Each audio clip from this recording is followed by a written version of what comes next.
Hello, Chelsea. How are you doing? I'm good. How are you, sir? Very good, very good. So, how is this Christmas holidays going on? Oh, very good. It's nice to have a good Enjoying? break. Nice Yeah. weather also these days. Yeah. It's very nice outside. Beautiful. So we are having a green Christmas, right? Yes. In a way, not that snowy. That's good. Okay. So today, what do you want to do? Today I have some questions from chapter 8.2 and 8.3 from the Nelson textbook. And then I also wanted to go over 8.4 laws of logarithms. Sure. So we can share, and then we'll go from there, right?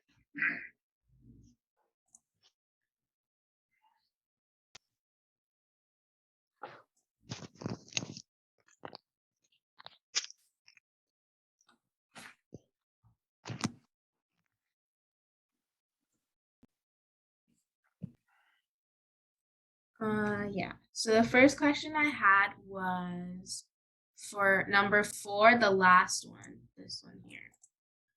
Uh, Okay. So you want to find what in all this? State the transformation that must be applied to F to produce the graph of G. State the coordinates of the point on G that are image of points of 1, 0, 10, 10, 1 on the graph of F. State the equation of the asymptote, state the domain and range, right? So these are the characteristics which you need for the function, right? So let me rewrite the function. You're interested in G of X equals to, can you reduce the screen? I'll get more type writing space. That'll be great, right? So yeah, I can reduce now. So I will say, so it is Gx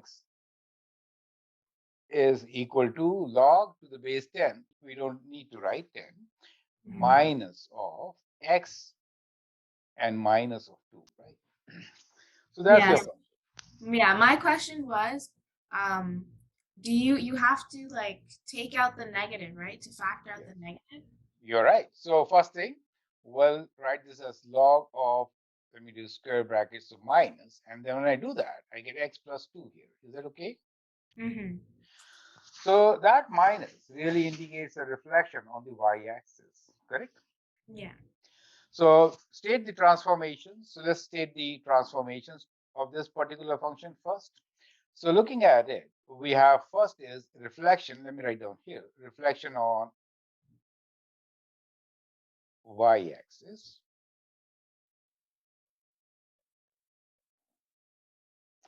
And then x plus 2. So 2 units left, Mm-hmm. Okay. 2 units horizontally left. So I'll write left. So these are the two transformations for this particular function, right? State the coordinates of the point on G that are images of 1, 0 and 10, 1. So the transformation of a point, if there is a point xy, now because of this reflection, see, we do not have any change in the y value. So the x value becomes minus of x and then minus 2, correct? Yeah. The y value remains as y. So if you have the point, which is, of course, 1, you have 0. And in that case, if I put minus 1, and so I get minus 1 minus 2 is minus 3, y will remain 0. And 10, 1 will now be what? 10 minus 10 minus 2 will be minus 12, y value being same. Is that clear to you? Yeah. State the equation of asymptotes. So let me sketch the graph of log to the base 10x first, and then from there we'll do that function also. So let's say the log function graph, as you know, is like this. Is it okay? This Yeah. is log x. Okay. We are given these 2 points already at 0, and let's say this is at 10 and 1. Okay, let's see, right? Not to the scale. So what has really happened is that this vertical asymptote, which has been moved vertically, horizontally, 2 units left, right? So now we have this asymptote because, see, to find the domain, let's find domain also. We know that minus x minus 2 should be greater than 0, right? For the log function, correct? So that means that minus x should be greater than 2 or x should be less than minus 2, right? So x has to be less than minus 2. So when you do the inequalities and when you multiply by negative, the sign changes also, right? So minus x greater than 2 and then x is less than minus 2. So that means we have a vertical asymptote at minus 2, right? So let me write down, show here. So this is the vertical asymptote. I'm writing this as x equals to minus 2. Clear? Yeah. And the graph is on the left side of this, correct? So basically, there is the graph, which now let me sketch in this color, right? So I'll just sketch like this.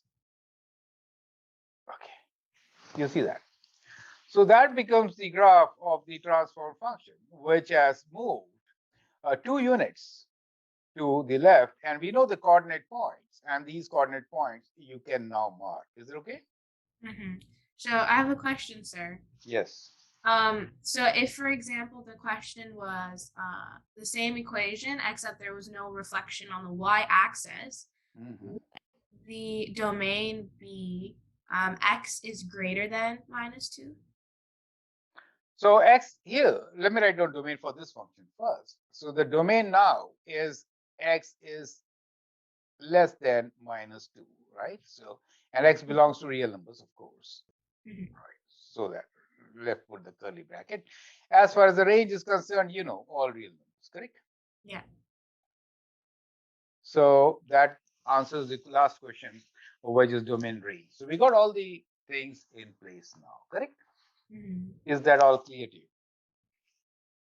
Yeah. So just Yeah. for example, if we had log x minus 2.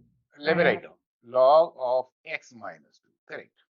In Yeah. that case, In that case, it would be horizontal translation to 2 units, right? So it will be in that case for this particular function. Let me write in the box. It will be kind of like this. Is it okay? Where the vertical asymptote will move at x equals to 2. Is it okay? Yeah, and then if it was like x plus 2, the domain would still be greater than Yeah, on the right side because there is no reflection. Correct. Yeah, okay. So it's less than in this example because it's reflected. Yes, it is less than because it is reflected. You're right. Okay. Perfect. Okay, so let me Yeah. erase this. Correct. Next question for you, please. I also had trouble with 8b. Okay. Can you please read the question? The function f of x equals log to the base 10 to x has a point 10 and 1 on its graph. Yes. If f of x is vertically stretched by a factor of 3, reflected in the x-axis, horizontally stretched by a factor of 2, horizontally translated 5 units to the right, and vertically translated 2 units up, determine A, the equation of the transformed function, and B, the coordinates of the image point transformed from 10 to. So let's begin with the image point. We can write down all the transformations given to us. So it says this function has a point 10, 1. Yes, it does. If f of x is vertically stretched, so let me write down g of x as the transform function, right? And in general, the equation will be a, and we have log of k, right? X minus, we can write p and q, okay, plus q. That is what we are looking for, correct? That is our function, transform function g of x. Now we are given the value vertically stretched by a factor of 3. So a is 3, right? Okay, so we get a equals to 3. Reflected on the x-axis, so k is less than 0. Reflected on, sorry, is negative 3 because it is reflected on the x-axis. So we'll write minus. Is it okay? Yeah. That is reflected on the x-axis. Now, horizontally stretched by a factor of 2. That means the k value is half because it is horizontally stretched by a factor of 2, right? Horizontally translated 5 units to the right. That means p equals to 5. Is it okay? 5 units to the right, and vertically translate it 2 units up. So Q equals to 2. Is that okay? Yeah. So we'll just plug in all these values here. So we have log of square brackets I use, K value being half, X, and P being 5, so minus 5, and Q being 2. Is that clear to you? So that becomes your transformed equation.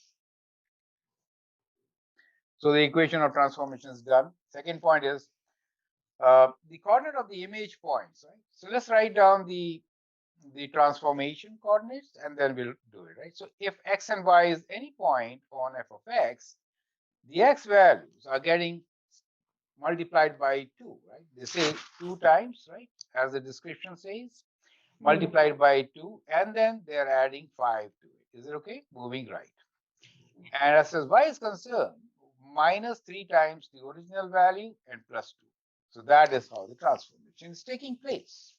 So if my point is 10, 1, in that case, the x value being 10, 10 times 2, 20 plus 5, 25.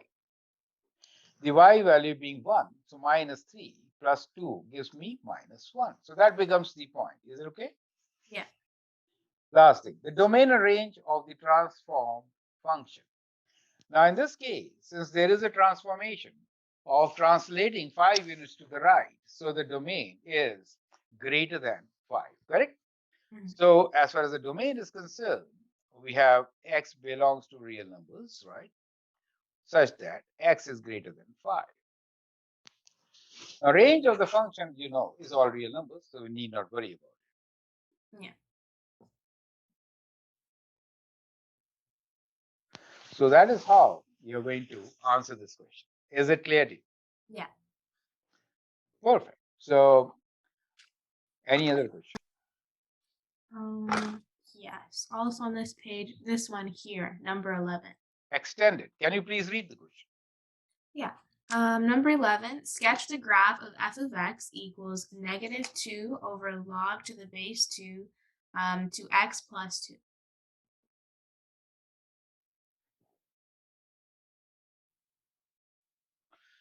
Correct. So you need to now. So that is a reciprocal function, if you see, right? So very good question. That's why it comes under the extended category.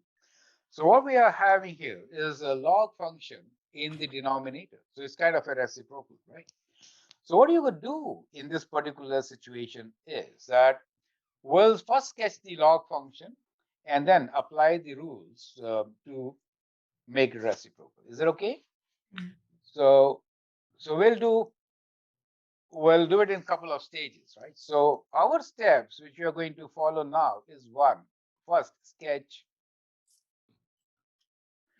log to the base 2 of x plus 2. Is it okay? Yeah. Second step, we'll use a different color and we'll say second step will be to sketch 1 over log to the base 2 of x plus 2. Is it okay? And then finally, we'll sketch in red, and which is the function f of x, where we are going to multiply by minus 2. Is it okay? Then we have minus 2 log x plus 2. So we'll make 3 different sketches, correct? Now, since the space is much lesser, Chelsea, you please copy this question. I'll open a whiteboard, and then over there we'll have liberty to sketch, freely, right? Yeah. So please, you can now stop sharing. I'll share a whiteboard, and then we'll do this question. Okay. Right.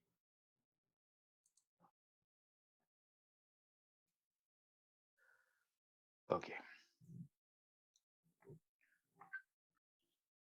So it was good. You're trying all the questions from the book, and there were only 3 questions for me to do. That's great. Yeah. Good job. Now, let me rewrite the question here, right? So we have f of x, which we need to sketch, is I think minus 2 divided by log to the base 2 of, what was this? X plus 2. X plus 2. So first step, which I said, will be to sketch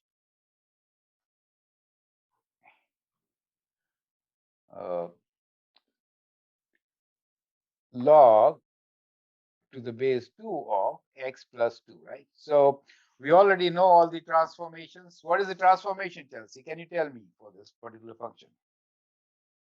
Yeah. It's just a horizontal translation 2 units left. And so we can draw vertical asymptote here. Yeah. At x minus 2. X equals to minus 2. Perfect. So that's it. And the rest being the same. And you can now calculate the y-intercept. So if I say equals to 0, in that case, I'll just do like this y-intercept we can calculate. So if I do that, then we know x plus 2 is equals to 2 to the power of 0, right? Which is 1, right? So therefore x equals to 1 minus 2, which is at minus 1, correct? So x equals to minus 1 gives me y equals to 0, right? And if I that's one point. Second, if I substitute x equals to 0, in that case, I get what? I get log to the base 2 of 2, which is 1, correct? Mm-hmm. So those are my critical points which I've got, and I'm connecting these points with the graph, which is asymptotic to the given thing, and there you go. Is it okay? Yeah. So we have the function which is log to the base 2 of x plus 2. Now, whenever you draw a graph, we have to, show some critical points. And so we got three critical things shown here: x-intercept, y-intercept, and the asymptote, which is for us x equals to minus 2. Clear? Mm-hmm. Now, second step is we have done this part, and now we are going to sketch the function, which is reciprocal of this. So we'll do 1 over log to the base 2 of x plus 2, correct? So reciprocal means that if there is a 0, that will get converted to what? To a vertical asymptote, right? So here we'll now have a vertical asymptote. Clear?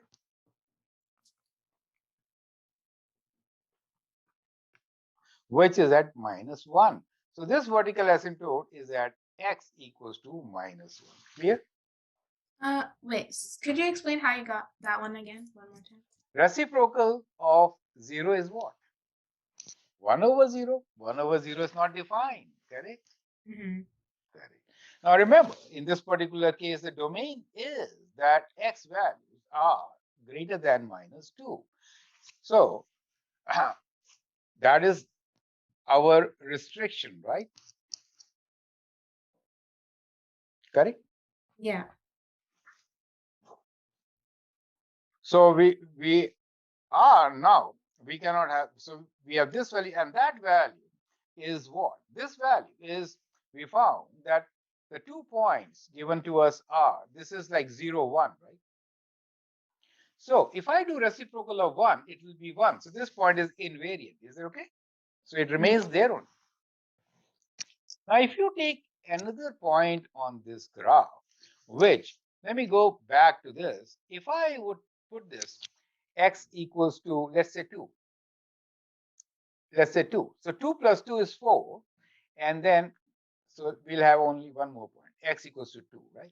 If I substitute 2 here, then what is log 2 of 2 plus 2, which is 4, right? 2 squared. So that is 2, right? So y value equals to 2. Is it okay? Mm-hmm. So at 2, the y value is also 2, right? So we have this point here also, which was 2, 2, right? Do you see that? Mm-hmm. In our graph of log 2x. So we have 3 points on that particular graph. There is no harm in writing your points here. So we wrote these. It's good to make a table since we have a lot of things to worry about, right? Yeah. So we found that the points of our interest are, we have vertical asymptote at x equals to minus 2, right? And then we have a point which is at minus 1, we have a 0. And then at 0, we have a point which is 1. Did we get that? So at 0, we get, when x is 0, we have y1. And then at 2, we have value 2. Is it okay? Yeah. Now, let me write down the reciprocal of these will be easy for you to understand. 1 over log of 2x plus 2. Is it okay? So reciprocal means the same y values. The only thing is x reverses, correct? I mean the y, for same x value, y flips. So in this case, uh, we'll just forget about the vertical asymptote for now. We'll say minus 1, 0. So minus 1, 0, that means at minus 1, the y value will be 1 over 0. Do you see that? You see that? So that basically means what? It means a vertical asymptote. Do you understand? Because 1 over 0 is not defined, correct? Yeah. Now here at 0, we have 1, and at 2, we have half, correct? So at 2, we have half. So on our new graph at 2, we get a value, which will be right there. We have already invariant point 0 and 1 there, correct? Now remember one thing, that the value here is approaching negative. So we could say that as, let me write it in green first, as x approaches minus 2, y approaches minus infinity. Is that clear to you? Mhm. So that really means that now when we do reciprocal, in that case, as x approaches minus 2, reciprocal will still be negative, correct? So reciprocal, instead of approaching negative infinity, will approach 0, but from the negative side. But from the negative side. So it is still approaching, but from the negative side. You get the idea? Yeah. Why is it 0, not infinity? Because 1 over infinity is 0.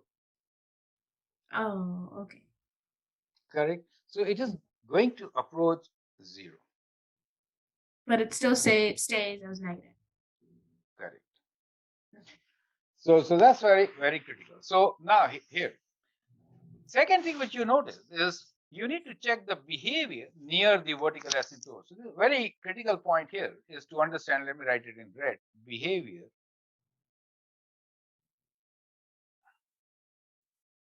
near, in this case, x equals to minus 1 for the reciprocal function.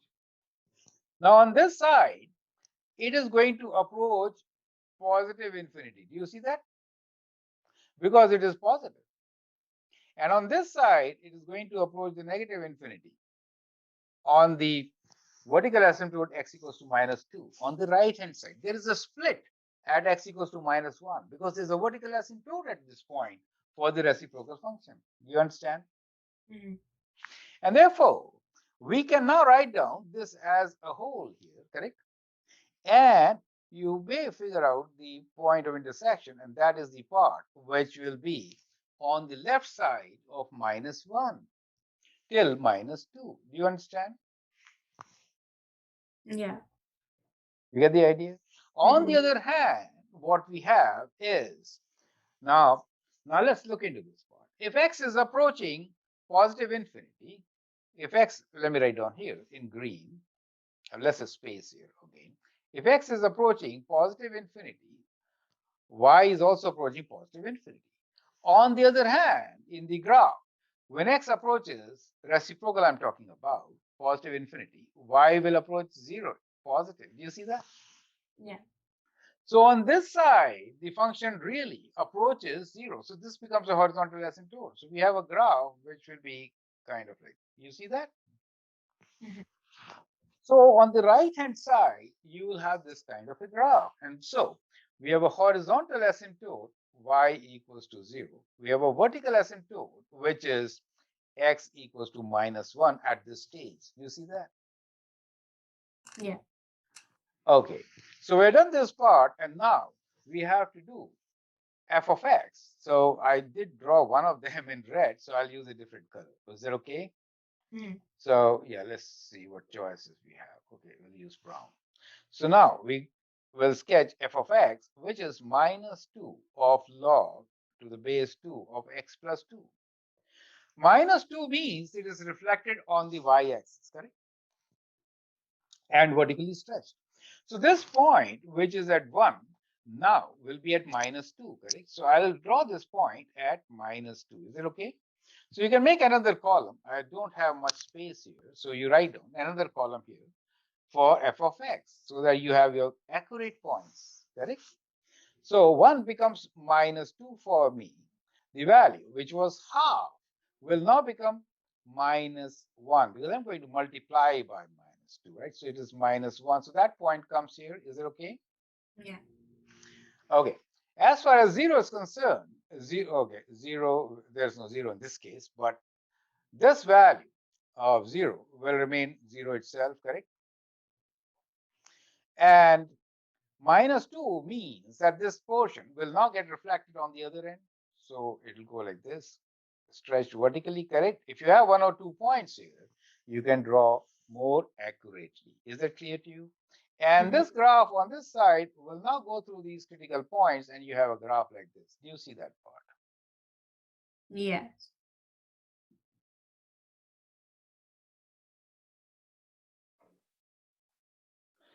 Brilliant question. Many times this could come on a test paper. So you have to be very careful. So once again, let's say the vertical asymptote now is also at x equals to -1. Horizontal asymptote is y equals to 0. The domain, as you can see, is now from -2 to -1, correct?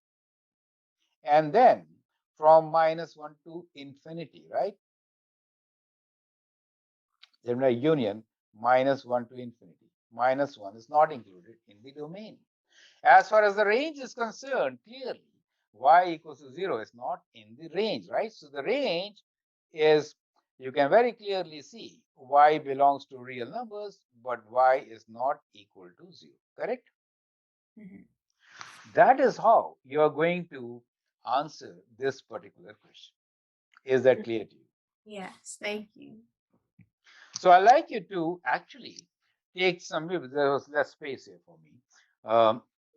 We have to have one more column here for the final values, correct?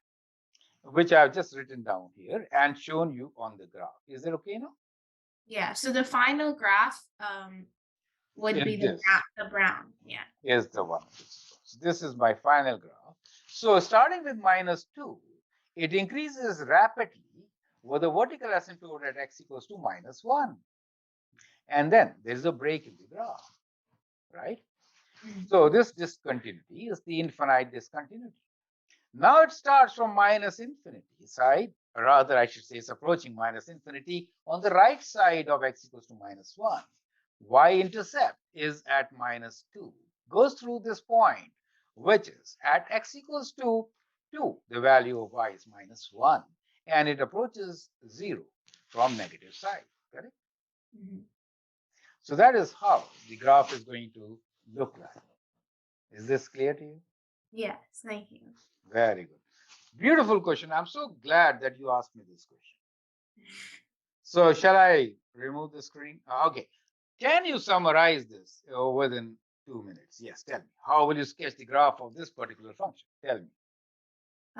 Yeah, so the first step to do is kind of breaking down the question because it's complicated. So the first thing we did was we just sketched log 2 to x plus 2.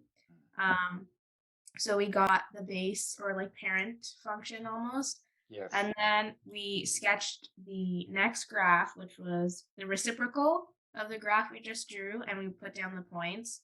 And then the last step was to add the vertical stretch and reflection on the horizontal or x-axis.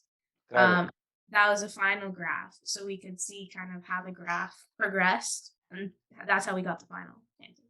Good job. Okay, so I'll stop sharing. Any other questions for you to share? For this, no. Okay, so I'll stop sharing this and then clear this. Okay, clear all things. Correct. Now, next chapter you want to do, right? So Chelsea, you want to do the next chapter now. So what is the name of the next chapter? Share that. Yeah, I have one question from the next chapter and then chapter 8.4. Okay, no problems. Working hard in the holidays, that means, right? You learn Yeah, three chapters. trying to learn the whole chapter before school starts. Yeah. Um, 466. Did you try my videos on logarithms and exponential functions? No, I need to do those as well, sir. Yeah. I decided to do this first, and then I'll go through your videos for Sure, extra. sure. That'll be Yeah. Number 5F. Yeah. good. Okay, so it is log to the base 3. Okay, let me annotate. Log to the base 3 of what? Where is it? This Uh, square root. F. Yeah. To Oh, the square root of 27. okay. So basically, base is 3. So you need to write 27 as base of 3, right? So you know what? Well, we can say 27 is 3 to the power of 3, right? And square root is half power, correct? So you could write like this. Is that clear to you? Mm-hmm. You need to evaluate, correct? So you could write this as, and base is 3, right? So we get log of base 3, and here we get 3 to the power of 3 by 2, correct? And that is 3 by 2 of log to the base 3 of 3. Log 3 of 3 is 1, so we get 3 by 2 as our answer. You see this. So these are critical steps to be shown in your test paper for full marks. I Okay. know you can write direct answer also, but it's good to show all the steps. Is it okay? So Yeah. So 27 square root is 27 to the power of half. 27 is 3 cubed. So we get 3 to the power of 3 over 2. And using the properties of logarithms, we can write 3 over 2 times log to the base 3 of 3, which is 1. So we get 3 over 2 as your answer. Is that clear to you? yeah, I had one. So like, I understand that 27 is 3 to the power of 3. Yeah. I don't understand where the 1/2 part comes. Square root, square root. Square root means half. If I write square root of x, it basically means x to the power of half. Is it okay? Okay. That is Mm, right. right. And then why do we turn it to 3 over 2? Well, just multiply, use power rule. So here you use power rule, right? So 3 and half. When you multiply, you get 3 over 2. Okay. So what you did was you kept the base of like 3 to the power of 3, and then you multiplied 3 times 1/2. Yeah. 3 over, Oh, so this base is because of this, we have to have the same base. yeah. So the rule is that, log a of a will be 1, right? Because a to the power of 1 is a, right? So that's the property, correct? Mhm. So we wrote it in this fashion. And power rule tells you that is this power is n. In that case, we get n times log a of a, right? Yeah. All right. Okay. Next question, please. That was all the questions I had for this page. Okay. So I guess now I wanted to cover this chapter. Just to Laws of learn. logarithm. Oh, I see. So for you, laws of logarithm is the next chapter. That's why you were asking me those questions. Okay, Yeah. so let's look into laws of logarithm. So whatever I was saying is written there. So can you please read the exponent laws first thing first, right? Recall these formulas. Can you please read them? Yeah. I'll just make it a little bigger here. Um, product law is a to the power of x times a to the power of y, which equals a to the power of x plus y. Quotient law, a to the power of x divided by a to the power of y equals a to the power of x minus y. And then power law, a to the power of x times to the power of y equals a to the power of x times y. Correct. So let's continue. So they are trying to connect the laws. See, logarithm is inverse of exponential functions, correct? So whatever laws for exponential functions are there, we have corresponding laws for logarithms also. So using those laws, basically what we are going to do is we'll write logarithmic equation in exponential form. So the idea of this chapter is how do we write the log function into the exponential function? Do you see that? Yeah. Something like that. So when you convert log to exponential, then you have exponential function to work with. where you can apply the known rules, correct? Yeah. And then get the rules for logarithms. You get the idea. Mhm. So the very first one is they want to figure out what is log of a of mn. I mean m and n being multiplied, right? So to prove it very simply, what they have done is they substituted, let m be an exponential function, a to the power of x, and n be a to the power of y. So when I multiply m and n, then it will be a to the power of x plus y, correct? Is Yeah. it clear? Mhm. So m times n can be written as a to the power of x plus y, and as shown here, so therefore the log of m plus n will be log of a to the power of x plus y, correct? Yeah. Now log of a is 1, correct? So you get Mhm. x plus y. So go move forward, we'll see the whole rule. Yeah. So now when you equate the two equations, because on the right hand side we got mn, right? X plus y. So Mhm.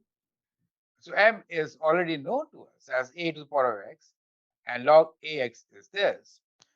So taking logs, and therefore we wrote this particular fashion. Okay, go back to this equation. They're done. I mean, they're taken a lot of steps to do it. Anyway, go back to the original equation. Here. Yes.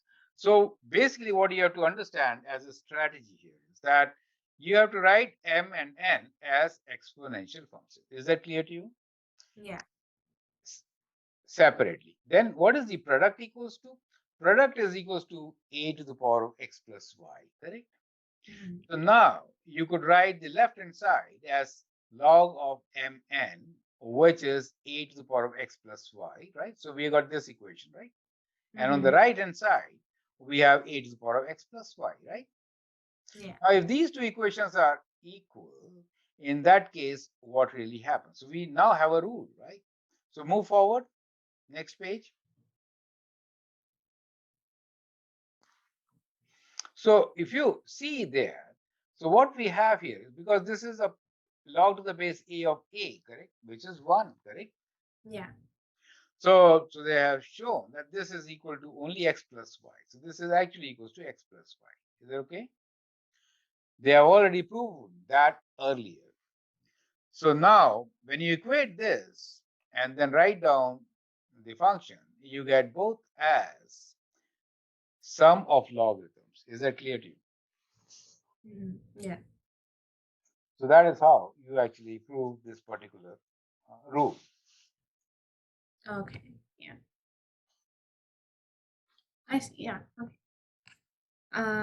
Example 2. So it's a quotient rule. Yeah. So Mhm. you follow the similar rules to prove the quotient rule. This time a to the power of x minus y, right? So this quotient of m and n will now be x minus y, and you can write this in exponential form, right? Mhm. So the final equation or law would be this one here. Correct. Okay.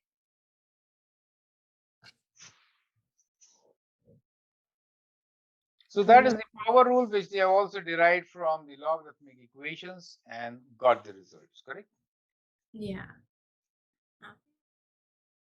Oh, so basically it's the same thing as the exponents. They just show how you can use it as a log function. Correct, correct. So Okay. I'll recommend that you can watch my video on this particular topic. That will give you more concept, right? Because I've done it much shorter steps. So what you could do for a moment Mhm. is that you can share, just type, you go to YouTube channel. You can stop this sharing and go to YouTube channel and type Anil Kumar, prove logarithmic laws.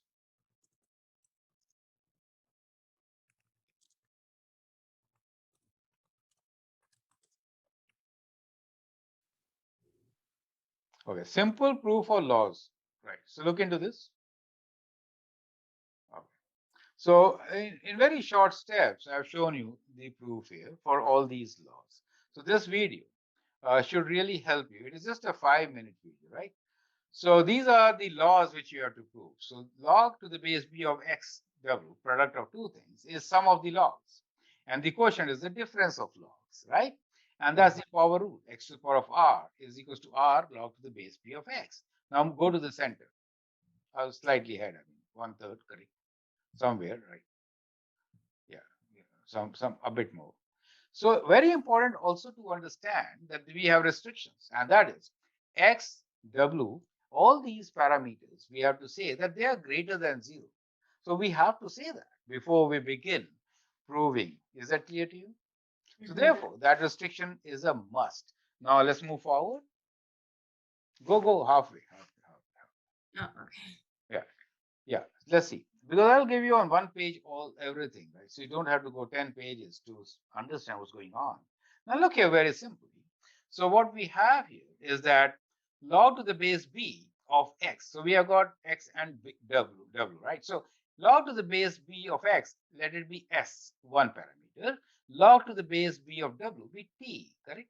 So you can write this in exponential form.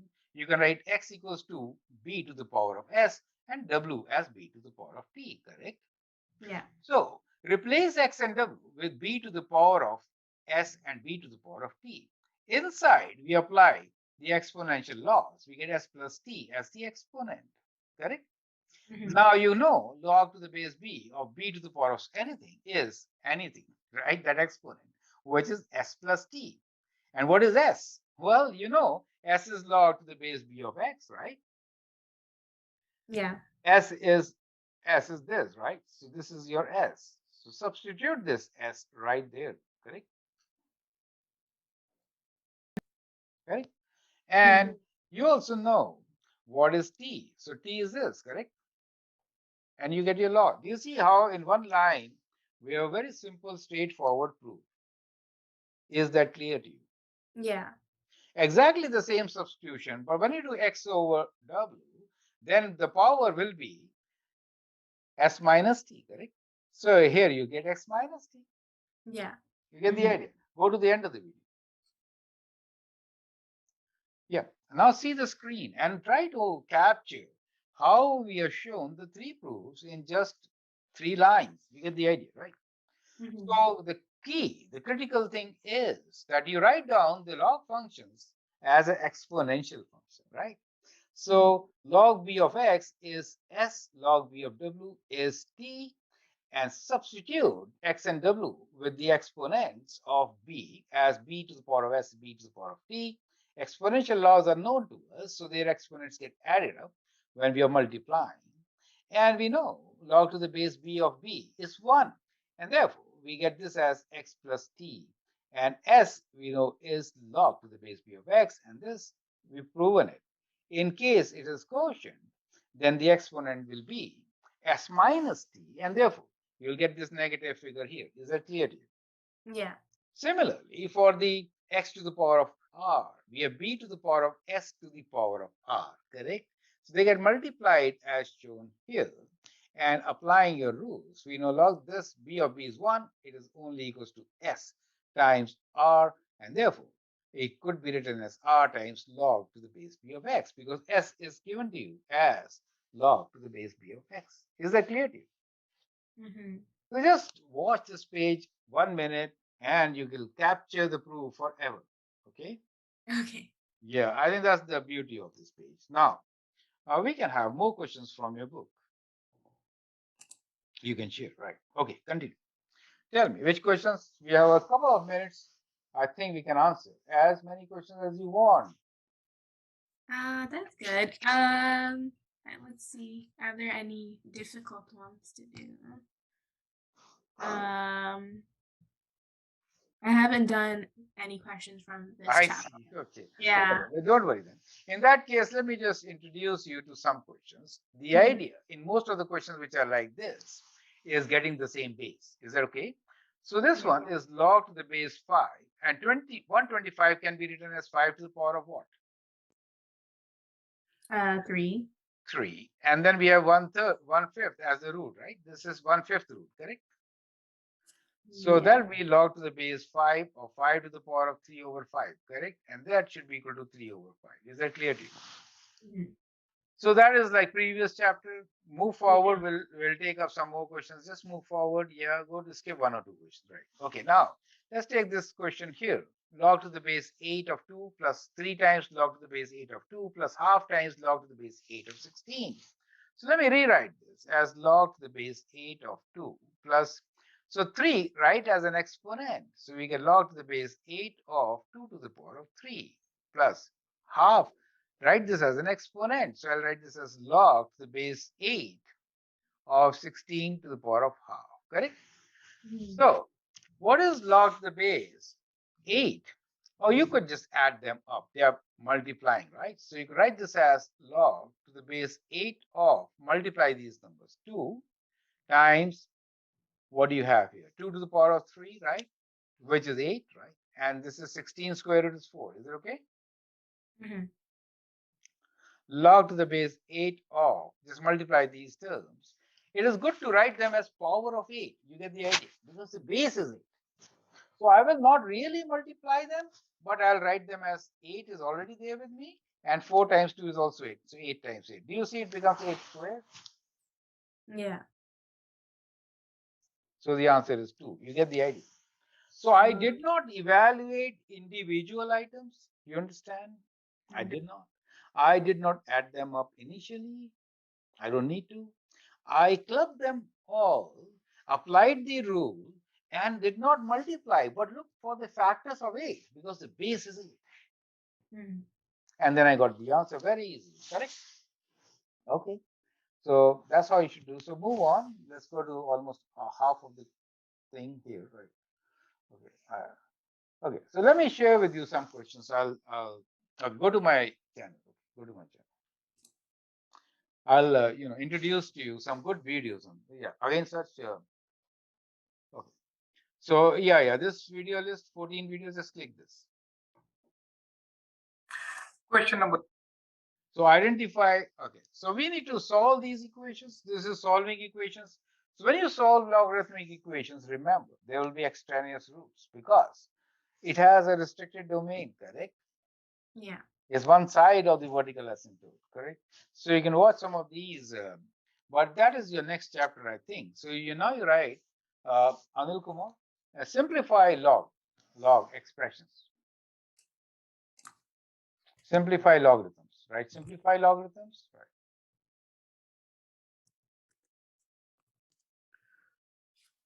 Yeah, it will take, don't worry. Yeah, enter.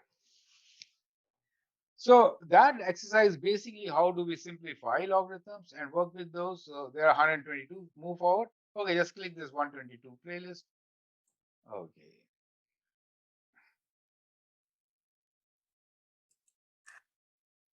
Okay, go to the, so we have to rewrite logarithms in different ways. Go down the list. Well, let's go to higher difficulty levels.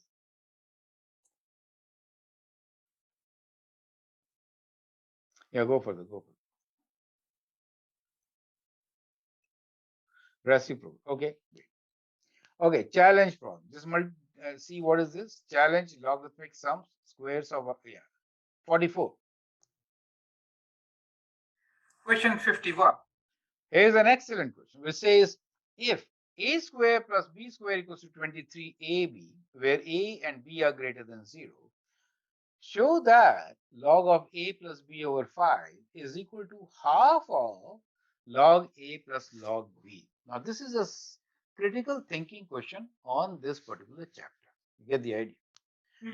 So watch this video, but I'll tell you the tips of doing it that will help you, right? So the tip is, you know what is a plus b whole square equals to? We are given a square plus b square equals to 23ab, correct? Now, 23ab, now a square b square, what is a plus b whole square? A square plus b square plus 2ab, right? You remember that? Yeah.